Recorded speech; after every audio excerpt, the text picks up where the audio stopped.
Hello and welcome dear student, स्वागत है आपका एक बार फिर से आपके अपने यूट्यूब चैनल पर। तो हम डिस्कस कर रहे थे जनरल नॉलेज के बहुत ही महत्वपूर्ण क्वेश्चंस, और ये सीरीज़ इम्पॉर्टेंट है किसी भी एग्ज़ाम के लिए जहाँ पर भी जीके पूछा जाता है। और इसी क्रम में ये है वीडियो नंबर 3। लेकिन वीडियो शुरू करने से पहले यदि आपने अभी तक हमारा चैनल सब्सक्राइब नहीं किया तो कृपया इसे सब्सक्राइब करें, और यदि आपको हमारी वीडियोज़ पसंद आती है तो लाइक और शेयर करना ना भूलें।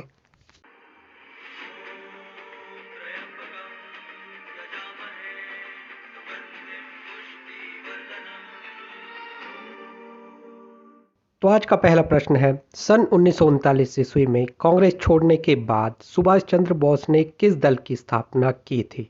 और इसका सही जवाब है फॉरवर्ड ब्लॉक। तो जी हाँ, फॉरवर्ड ब्लॉक संगठन की स्थापना की थी सुभाष चंद्र बोस ने जब उन्होंने 1939 ईस्वी में कांग्रेस से इस्तीफा दिया था। और कांग्रेस के त्रिपुरी अधिवेशन से सुभाष चंद्र बोस ने अपना इस्तीफा दिया था। अब अगला प्रश्न है, दिल्ली स्थित महात्मा गांधी की समाधि का नाम क्या है? और सही जवाब है राजघाट। तो दिल्ली में मौजूद राजघाट में समाधि स्थल है महात्मा गांधी का। और महात्मा गांधी की हत्या की थी नाथूराम गोडसे ने 30 जनवरी 1948 को। संयुक्त राष्ट्र संघ का 193वां देश कौन सा बना? और इसका सही जवाब है दक्षिणी सूडान। तो दक्षिणी सूडान को यूएनओ की सदस्यता प्राप्त हुई थी 2011 में। और इस प्रकार से कुल मिलाकर आज की डेट में 193 देश शामिल है यूएनओ में। पृथ्वी अपनी धुरी पर किस दिशा में घूमती है? और इस प्रश्न का सही जवाब है पश्चिम से पूर्व की तरफ। तो जी हाँ, एंटी क्लॉकवाइज अर्थात पश्चिम से पूर्व की तरफ पृथ्वी अपनी धुरी पर घूमती है। और इसी घूर्णन की वजह से दिन और रात होते हैं 24 घंटे के अंदर अंदर। तो जिस दिशा में पृथ्वी घूमते हैं अर्थात एंटी क्लॉकवाइज, लगभग सभी ग्रह उसी दिशा में घूमते हैं, दो ग्रहों को छोड़ के। और ये दो ग्रह हैं यूरेनस और वीनस। तो यूरेनस और वीनस पूरब से पश्चिम की तरफ घूमने वाले ग्रह हैं, जबकि बाकी के सभी ग्रह पश्चिम से पूर्व की तरफ ही घूमते हैं।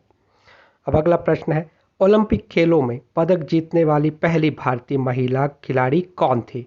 और इस प्रश्न का सही जवाब है कर्णम मल्लेश्वरी। तो जी हाँ, वेट लिफ्टर कर्णम मल्लेश्वरी ने सिडनी ओलंपिक्स 2000 में व्यक्तिगत स्पर्धा में ब्रोंज मेडल जीता था। और इसके साथ ही व्यक्तिगत स्पर्धा में पदक जीतने वाली ये पहली खिलाड़ी बनी थी।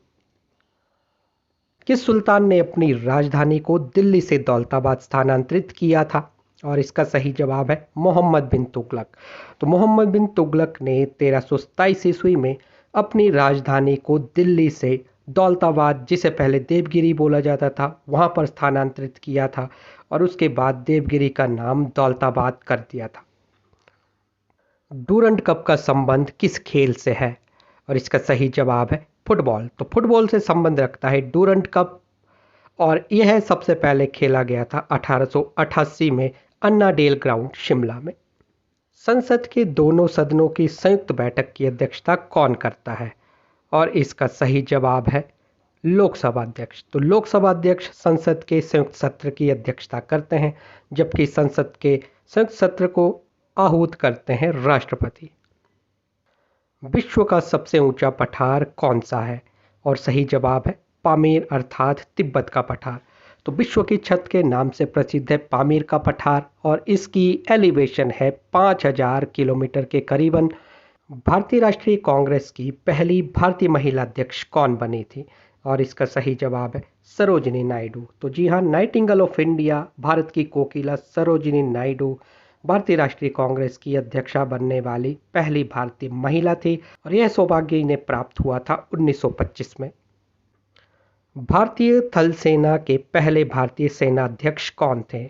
और इस प्रश्न का सही जवाब है जनरल के एम करियप्पा। तो जनरल के एम करियप्पा भारतीय थल सेना के पहले सेना अध्यक्ष थे।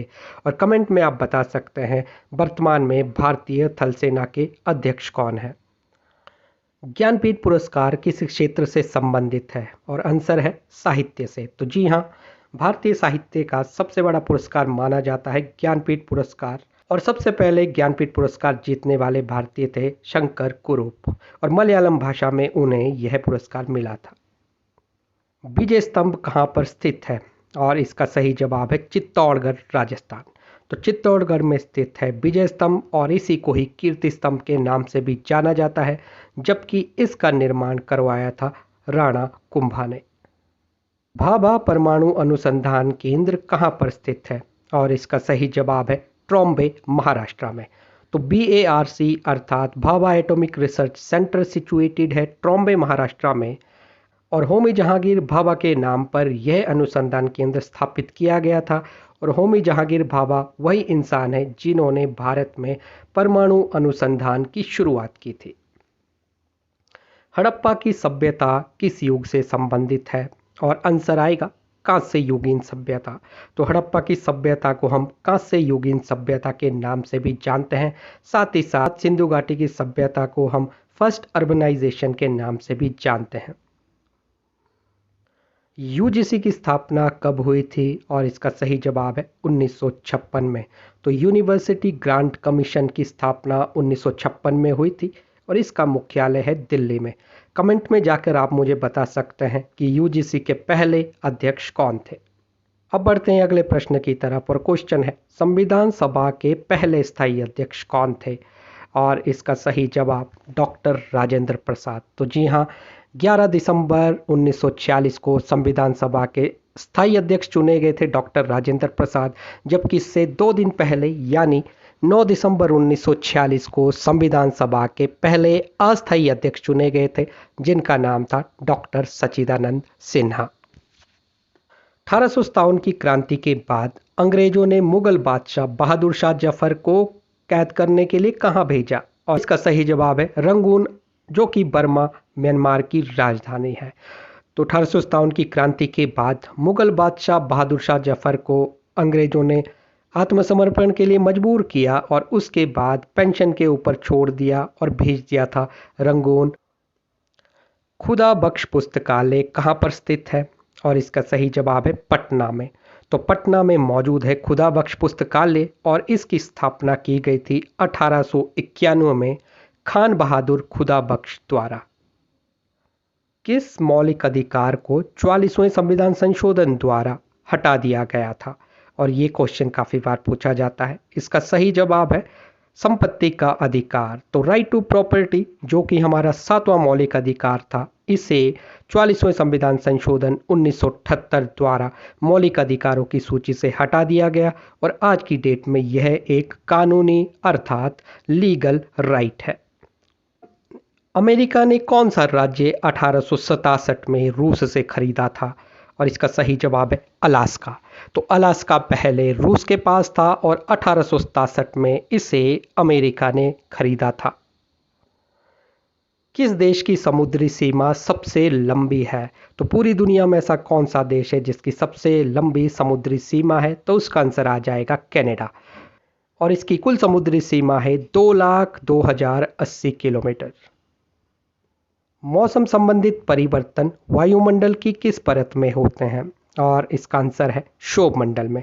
तो ट्रोपोस्फीयर, जो कि वायुमंडल की सबसे निचली परत है, यह जानी जाती है मौसम संबंधित सभी घटनाओं के लिए। तो बादलों का निर्माण, बारिश, ये सभी चीजें क्षोभ मंडल में ही होती है। भारत में पंचवर्षीय योजना का अनुमोदन करने वाला सर्वोच्च निकाय कौन सा है? और इसका सही जवाब राष्ट्रीय विकास परिषद। तो नेशनल डेवलपमेंट काउंसिल पंचवर्षीय योजनाओं का अनुमोदन करने वाला सर्वोच्च निकाय है और योजना आयोग, जिसे अब हम नीति आयोग के नाम से जानते हैं, उसकी योजनाओं को अंतिम रूप देता है राष्ट्रीय विकास परिषद और राष्ट्रीय विकास परिषद का अध्यक्ष होता है प्रधानमंत्री। जबकि NDC की स्थापना हुई थी 6 अगस्त 1952 को। कांग्रेस और मुस्लिम लीग के बीच लखनऊ समझौता किस वर्ष हुआ था? और आंसर है 1916 में। तो जी हाँ, 1916 का लखनऊ समझौता जाना जाता है कांग्रेस और मुस्लिम लीग के बीच में। साथ ही साथ कांग्रेस का पुनर्गठन हुआ था इसी समझौते के तहत, जबकि 1907 में कांग्रेस 2 भागों में टूट गई थी, नरम दल और गरम दल के रूप में। सबसे लंबा राष्ट्रीय राजमार्ग कौन सा है? तो भारत का सबसे लंबा नेशनल हाईवे कौन सा है? और इसका सही जवाब है नेशनल हाईवे 44। तो जी हाँ, नेशनल हाईवे 44 जो कि श्रीनगर से कन्याकुमारी के बीच में मौजूद है, 3745 किलोमीटर लंबा नेशनल हाईवे भारत का सबसे लंबा नेशनल हाईवे है। और इससे पहले सबसे लंबा नेशनल हाईवे माना जाता था नेशनल हाईवे 7, जो वाराणसी को कन्याकुमारी से जोड़ता था। भारत का संविधान कितने समय में बनकर तैयार हुआ? और सही जवाब 2 साल 11 महीने और 18 दिन। तो 2 साल 11 महीने और 18 दिन के समय के बाद 26 नवंबर 1949 को भारतीय संविधान बनकर तैयार हो गया था, जबकि इसे लागू किया गया है 26 जनवरी 1950 को। शांति निकेतन की स्थापना किसने की? और इसका आंसर रविंद्रनाथ टैगोर। तो जी हाँ, गुरु रविंद्रनाथ टैगोर ने 1901 में शांति निकेतन स्कूल की स्थापना की थी। और इसमें इनके पास शुरू में 5 शिष्य थे, जिनमें से इनके एक पुत्र भी शामिल थे। गौतम बुद्ध द्वारा देह त्याग की घटना क्या कहलाती है? और इसका सही जवाब है महापरिनिर्वाण। तो महात्मा बुद्ध के मृत्यु अर्थात देह त्याग की घटना को हम महापरिनिर्वाण के नाम से जानते हैं। और आप कमेंट में बता सकते हैं कि गौतम बुद्ध अर्थात महात्मा बुद्ध को कहाँ पर महापरिनिर्वाण प्राप्त हुआ था। भगवान महावीर का जन्म कहाँ हुआ? और इसका सही जवाब कुंडल ग्राम, वैशाली। तो वैशाली के कुंडल ग्राम में महावीर स्वामी का जन्म हुआ था। 38वीं पैरेलल किन दो देशों को बांटती है?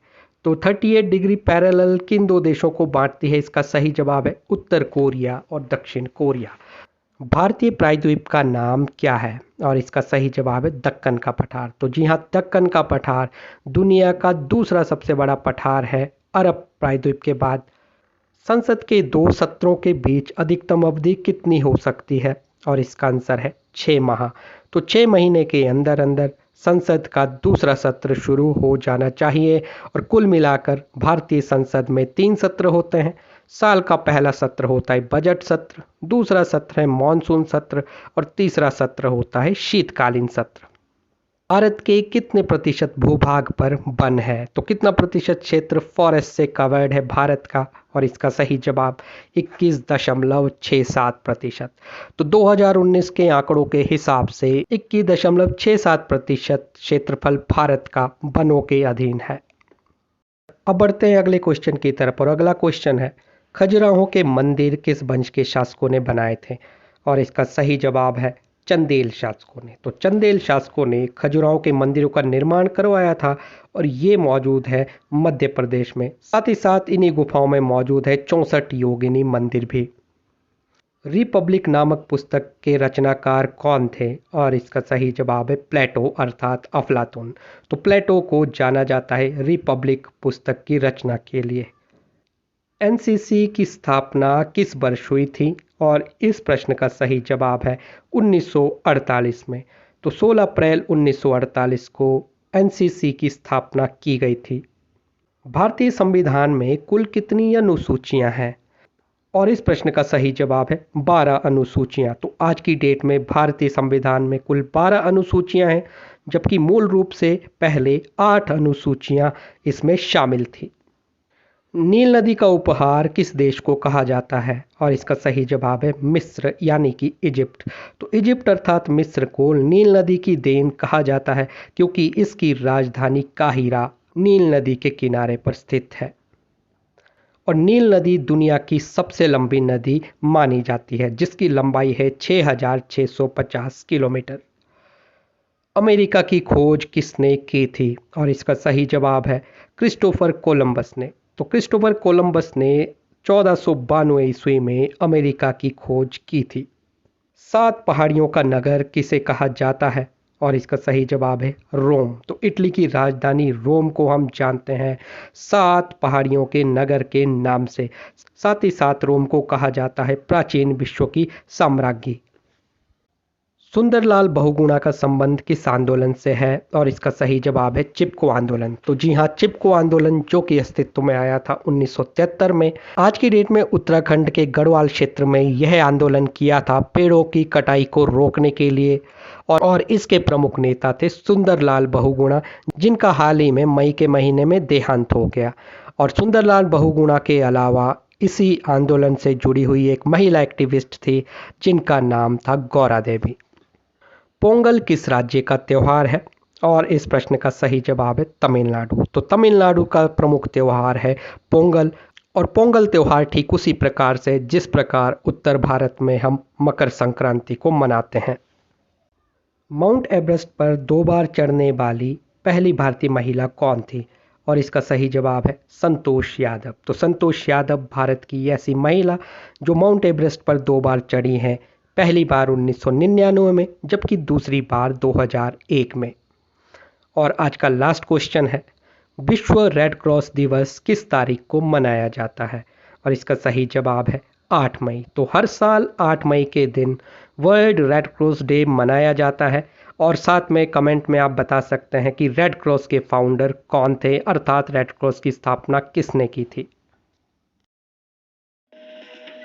कोचिंग के श्रेष्ठ अनुभव के लिए आज ही ज्वाइन करें विजेश्वरस सक्सेस मंत्र अकेडमी सोलन।